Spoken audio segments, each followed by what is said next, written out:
বালতি ফালাইলেন, পয়গম্বর ইউসুফ বালতির উপর উঠে বসলো। কি ব্যাপার, এত তো ওজন হওয়ার কথা না। তাকায় দেখে পূর্ণিমার চাঁদ যেন কুয়ার মধ্যে। উঠায় নিয়ে আসলো, 10 ভাইটাকে টাকার বিনিময়ে বিক্রি করে দিল। লম্বা ঘটনা। মিশরের বাজারে নিয়ে পয়গম্বর ইউসুফকে বেচিয়া দিল। বেচিয়া দেওয়ার পরে আজিজে মিশর তাকে ক্রয় করে নিয়ে গেল। জুলাইখার কোনো সন্তান নাই, আজিজে মিশর নিয়ে জুলাইখার কাছে দিয়ে দিছে সন্তান হিসেবে লালন পালন করার জন্য। পয়গম্বর ইউসুফ যখন যৌবন বয়সে পদার্পণ করলো, তার চাইতে বড় সুন্দর কেউ ছিল না, সুদর্শন তার কেউ ছিল না। সবচাইতে বড় সুদর্শন আল্লাহ তাআলা পয়গম্বর ইউসুফকে বানাইছেন। জুলাইখা দেখি আর থাকতে পারে নাই, লম্বা ঘটনা, ঘরের মধ্যে আটকায় দিছে, 7টা দরজায় তালা লাগিয়ে দিছে। পয়গম্বর ইউসুফকে ডাক দেয়া বলে, এই ইউসুফ, আমার মনের আশা পূরণ করে দাও। আল্লাহ নবী কখনো জেনারে বিচার করতে পারে না, কখনো অন্যায় কাজ করতে পারে না। ডাক দিয়ে বলে, জুলাইখা, আমার দ্বারা অপকর্ম হবে না, আমার দ্বারা তা হবে না, পশ্চিমকালও হবে না। আল্লাহ তাআলা তাকে ইলহাম করলেন।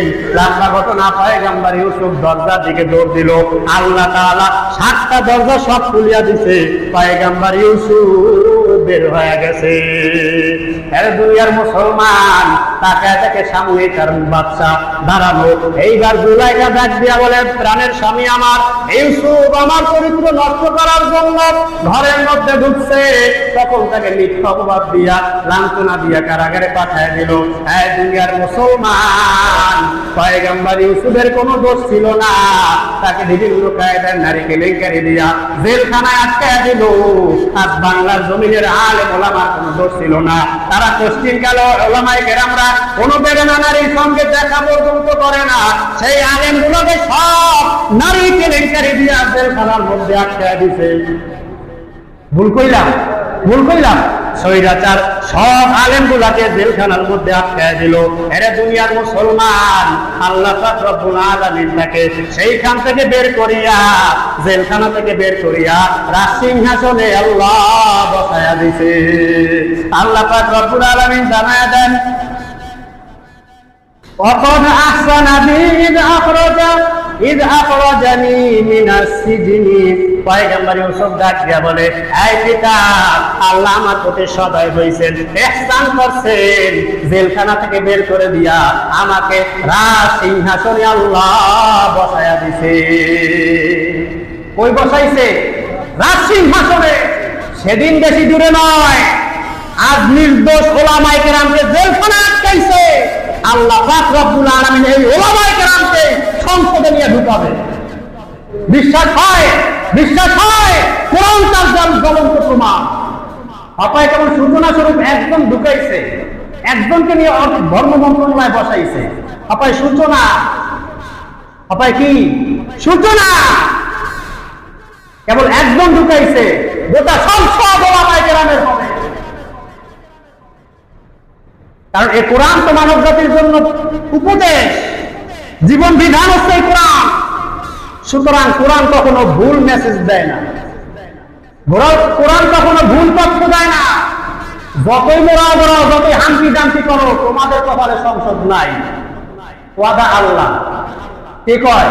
আল্লাহ তাআলা বলে, জেলখানা থেকে বের করে আমি ইউসুফকে রাস্তা কাটে বসাই দিয়েছি সিংহাসনে, আর ওলামায়ে কেরামকে জেলখানা থেকে বের করে সংসদে ঢুকায় দেব। এ দুনিয়ার মুসলমান, পয়গম্বর ইউসুফ তার পিতাকে লম্বা কাহিনী বলতেছেন। পয়গম্বর ইউসুফ ডাক দিয়ে বলে, পিতা, আমার প্রতি আল্লাহ ইহসান করছেন।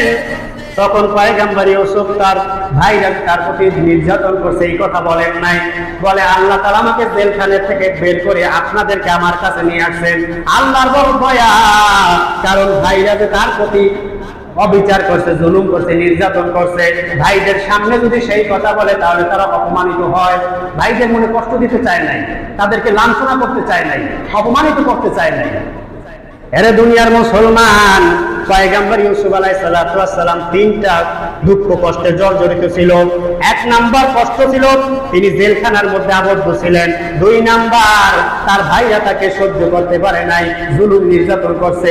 তিন নাম্বার দীর্ঘদিন পর্যন্ত পিতা মাতার সাক্ষাৎ ইউসুফ পায় নাই। এই তিনটা কষ্ট অন্তরের মধ্যে ছিল।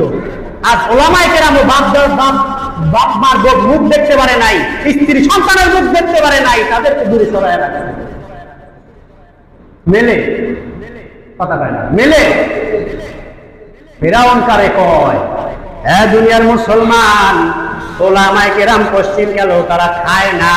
আজকে দেখা যায় যারা ওলামায়ে কেরামের বিরুদ্ধে মিথ্যা তহমত দিছো, ওলামায়ে কেরামরে বিভিন্ন ভাবে তোমরা তহমত দিছো, আজকে পর্যবেক্ষণ করলে দেখা যায় ওলামায়ে কেরাম খায় না, দেশটা খাইছো তোমরা।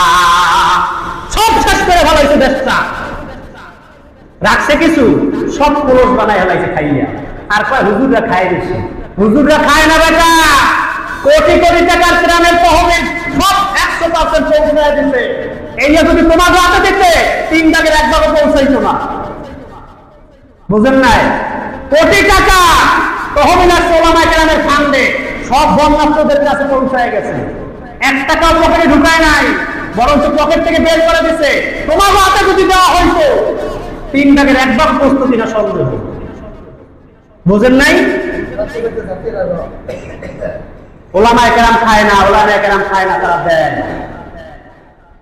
এ থেকে তোমরা বুঝে নাও, ভবিষ্যতে যদি রাষ্ট্র ক্ষমতাও তাদের হাতে দাও, 1 টাকাও এদিক সেদিক হবে না। তোমার ভাগ্যে যা আছে তুমি চাও তাই পাবা।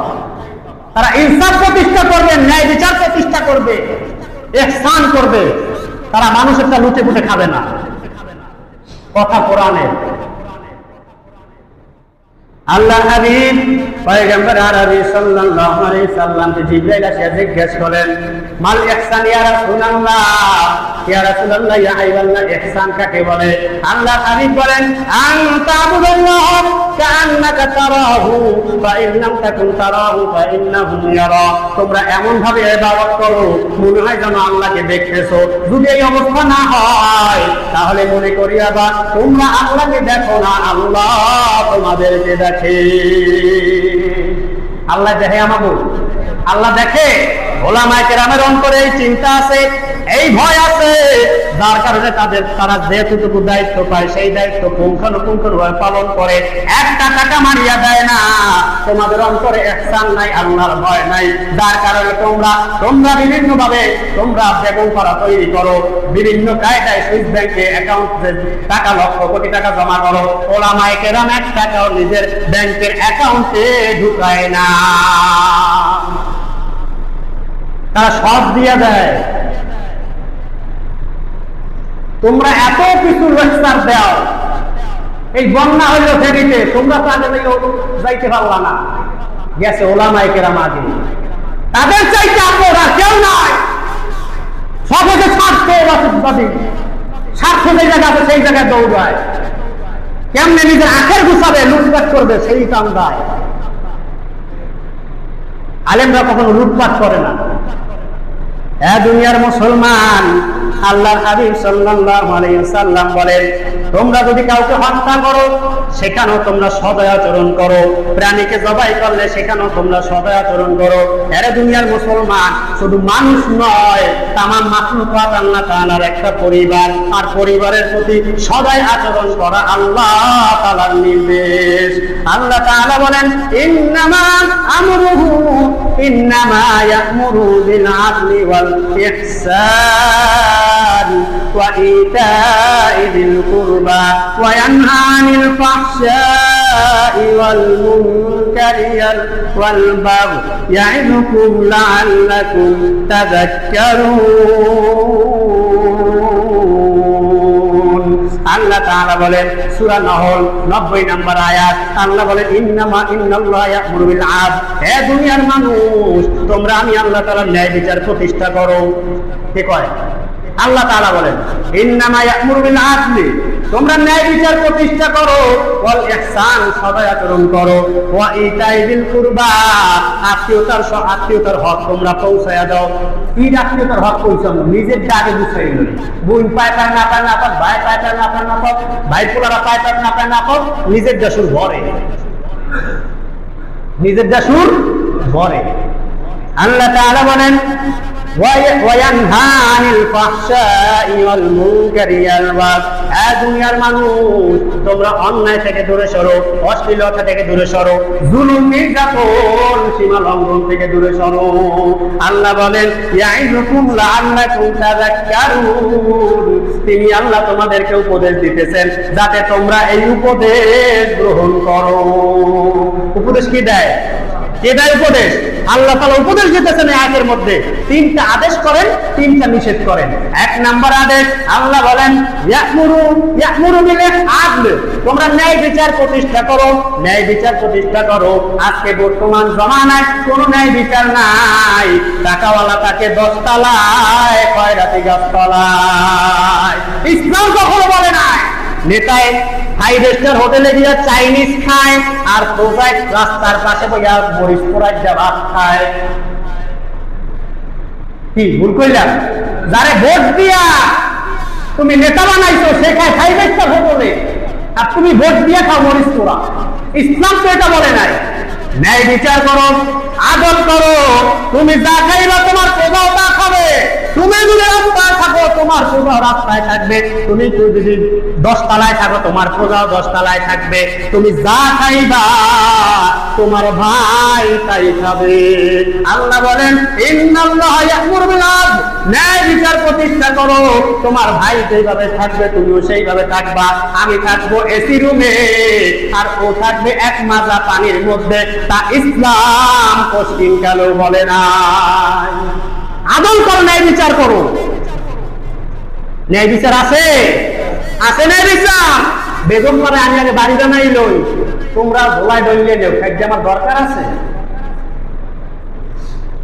আল্লাহ বলেন ওয়াল ইহসান, ইহসান করো, সদয় হও, ভালো আচরণ করো, কারো প্রতি জুলুম নির্যাতন করিও না, খারাপ আচরণ করিও না।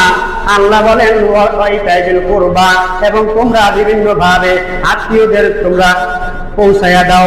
কেমন ইহসান করবা?